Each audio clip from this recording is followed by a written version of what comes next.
दोस्तों, muscular dystrophy जो है मसल से रिलेटेड एक प्रॉब्लम है जिसमें मसल्स जो हैं बहुत ज़्यादा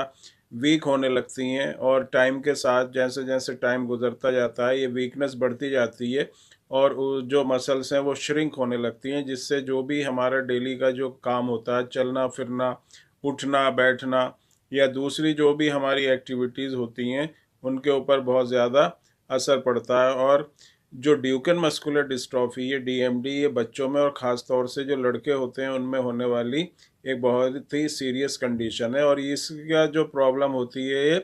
2 साल से 6 साल के बीच में के जो बच्चे होते हैं उनमें बहुत ज़्यादा हो जाती है। और 12 या 14 साल तक बच्चा आते आते बिल्कुल चेयर पे इसमें बैठ जाता है, उसकी बिल्कुल जो मसल्स हैं एकदम वीक हो जाती हैं, जो उसका स्पाइन होता है, जो बैकबोन होता है उसमें कर्वेचर आ जाता है। और उसके साथ ज़्यादा प्रॉब्लम बढ़ने पे जो उसके इंटरनल ऑर्गन होते हैं, उसके हार्ट्स या जो लंग्स हैं, उनकी मसल्स भी वीक हो जाती हैं, जिससे उनको सांस लेने में प्रॉब्लम होती है। ड्यूकन मस्कुलर डिस्ट्रॉफी जो है एक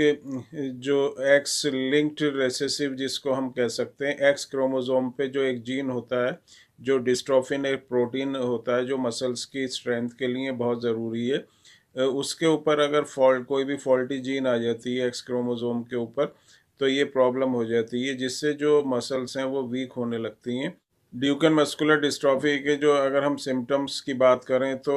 अगर जिस बच्चे को ड्यूकन मस्कुलर डिस्ट्रॉफी या डीएमडी होती है, उसको शुरू में वो चलने में प्रॉब्लम होती है, सिम्टम्स स्टार्टिंग में ही उसको दिखाई देने लगते हैं, या कभी कभी चलते चलते बच्चा जो है गिर जाता है, फिर उसके बाद जो है उसको नीचे से जब बैठ के जब वो उठता है तो वो बिना सपोर्ट के नहीं उठ पाता, या तो वो घुटने पे अपना हाथ रखेगा या ज़मीन पर हाथ रखेगा, उसके बाद ही वो उठ पाएगा। जीना चढ़ने में उसको प्रॉब्लम होती है,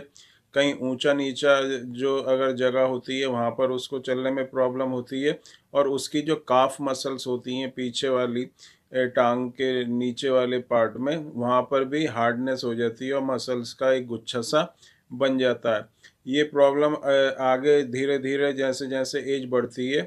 तो ये प्रॉब्लम जो है बढ़ती चली जाती है, और उसके बाद जो इंटरनल ऑर्गन्स होते हैं, हार्ट ये और लंग्स जो होते हैं, और यहाँ तक कि ब्रेन की भी मसल्स जो होती हैं उसमें वीकनेस होने लगती है और फिर उसको सांस लेने में भी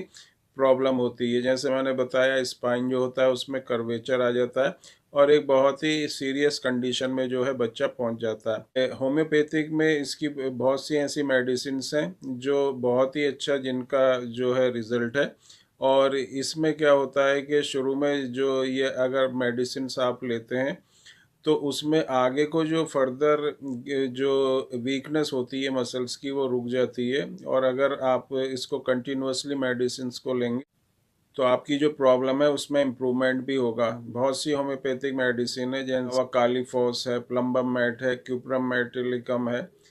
इसके अलावा जो है थूजा है। बहुत कई सारी ऐसी मेडिसिन हैं जो इसमें मस्कुलर डिस्ट्रॉफी डीएमडी में दी जाती हैं, लेकिन ऐसे इन मेडिसिन्स को एक दो मेडिसिन्स को देने से जो है ये क्योर नहीं होगी, क्योंकि इसको क्योर करना इतना आसान नहीं है। तो अगर आपके बच्चे में या फैमिली में इस तरह की डीएमडी की प्रॉब्लम है तो हमारा जो व्हाट्सएप नंबर नीचे दिया हुआ है, और आप अगर इसका ट्रीटमेंट करना चाहते हैं तो आप व्हाट्सएप नंबर पर मैसेज करके